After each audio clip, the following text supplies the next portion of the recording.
On est B'ezrat Hashem dans la suite de nos shiurim sur Amavkid, on est vraiment à la fin, et on avait vu la Mishnah qui parle de Shlichut Yad. Est-ce que Choshev Mishloach Yad Bepikodon? On avait vu Rashi, on a vu aussi la Tabar qui parle, est-ce qu'il a juste pensé, est-ce qu'il a dit que Bémet allait faire Shlichut Yad ou pas? Et est-ce que cela déjà l'engage à payer s'il y a un honnête ou non?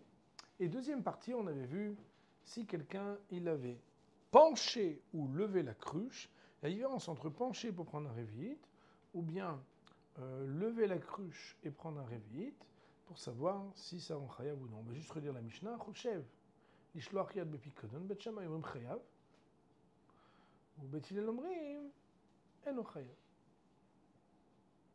Ad sheyishlach bo yad, shenemar im lo shalach yedo b'melechet re'ehu. איתה את החבית ונתן למנו רבית ונשברה. אינו משלם אל הרבית, היא גביעה. ונתן למנו רבית ונשברה, משלם דמי כולם. Bon, la Mishnah, on l'a traduite l'autre jour. On peut commencer la Gemara, je pense. Il faudra réécouter la traduction de la Mishnah. La Gemara dit Mina Nemile. D'où est-ce que Behemet nous apprenons cela? D'Etanu Rabbanan, car nos Chachamim ont enseigné Al-Kol Dvar Peisha, sur toute action de négligence. Autrement dit, il existe une inclusion particulière dans la Torah, où au lieu de dire que lorsque quelqu'un a été négligent, on nous dit al-kol dvar peisha, sur toute chose qui est du domaine de la négligence. Et là-dessus, Bet Shammai omrim melamed shechayav ala machshava kemaïse. Quand on dit al-kol dvar peisha, si on parle d'une action de négligence, il n'y a pas besoin de dire al-kol davar peisha, puisque davar peisha, c'est une action de négligence. Al-kol davar peisha, quand on dit toute action de négligence, c'est même celle qui n'a pas encore été réalisée, mais même une pensée. Bet Hillel omrim, Bet Hillel de dire non. Eno chayav ad shishlach bo yad.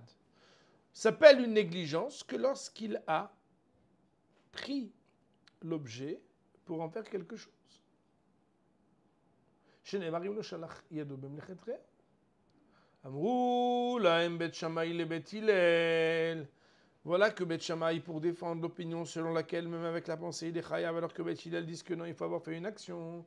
Ils leur ont dit, va lokvar ne'emar al kol devar pesha. Mais voilà que la Torah a dit al kol devar pesha.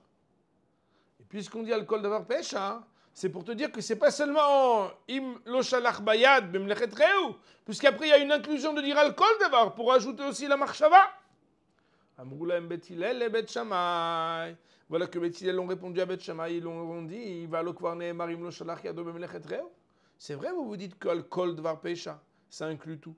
Mais alors si d'après vous, ça inclut tout, pourquoi est-ce que la Torah elle a besoin après de redire qu'il ne faut pas qu'il ait fait shtichut yad? Si on dit qu'il ne faut pas qu'il ait fait shtichut yad, c'est qu'en réalité, on attend que dans ce cas-là, il l'ait véritablement fait, et pas seulement pensé. La Gemara, elle dit, Imken mal talmud lomar al kol dvar pesha. Alors la Gemara dit, mais s'il en est comme vous dites, vous, Bet Hillel, que c'est uniquement quand il a fait véritablement l'action de négligence qui va être chayav, alors pourquoi on a besoin de faire l'inclusion de dire al kol dvar peisha? La Gemara dit, sheyachol Elni ela ou, parce qu'on aurait pu se dire, est-ce que c'est seulement lui? Amar le avdo bele shlucho. Mais si, au lieu que ce soit lui-même qui ait fait la shtichut yad, c'est-à-dire le fait de prendre à disposition cet objet, il l'a dit à son shaliach, à son éved, à un missionnaire, à un envoyé, ou bien à un serviteur, minaïn, d'où sait-on qu'il va quand même être chayav, même quand c'est pas lui? Talmud lomar al kol dvar peisha.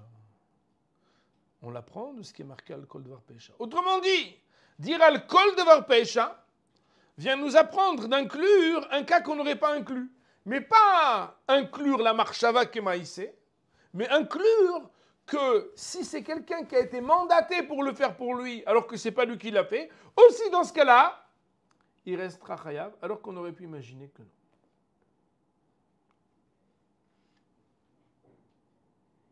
Nous dit Rashi, Amar le avdo shishlach yad v'chen asa, que s'il avait dit à son éved de lancer sa main littéralement, comme on avait dit, ça veut dire de prendre, de soulever cet objet, Alors, et ainsi il a fait. Minayin sheu chayav. Comment on sait que c'est lui qui reste chayav? Okay. Comment on sait qu'il reste chayav? Alors, c'est parce qu'il y a marqué Al-Kol Dvar Peisha.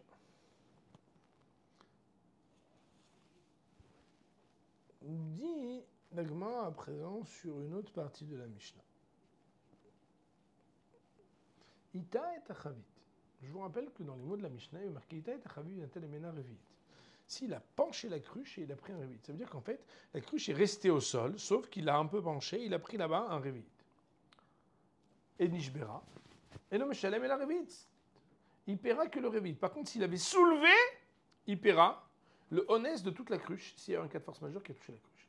Nous dit la Gemara, Amar Rabba, Rabba de dit, Loshno Ela Nishbera. Dans la Mishnah, il n'a été enseigné que le cas qu'après elle a été cassée. Aval Ichmitsa. Mais par contre, si jamais, après avoir penché uniquement et pris uniquement un Revit, elle tournait, c'est-à-dire quoi elle tournait? Pas la cruche, le vin tournait. Ichmitz vient du mot chometz, qui parle de la fermentation du vin qui dépasse le goût. Je fais attention comment je parle, parce qu'il y a Ilan, mais qui fait qu'après ça devient mauvais. Mais Shalem et Kula. Là, il paiera tout. Pourtant, il a uniquement penché et pris un Revit.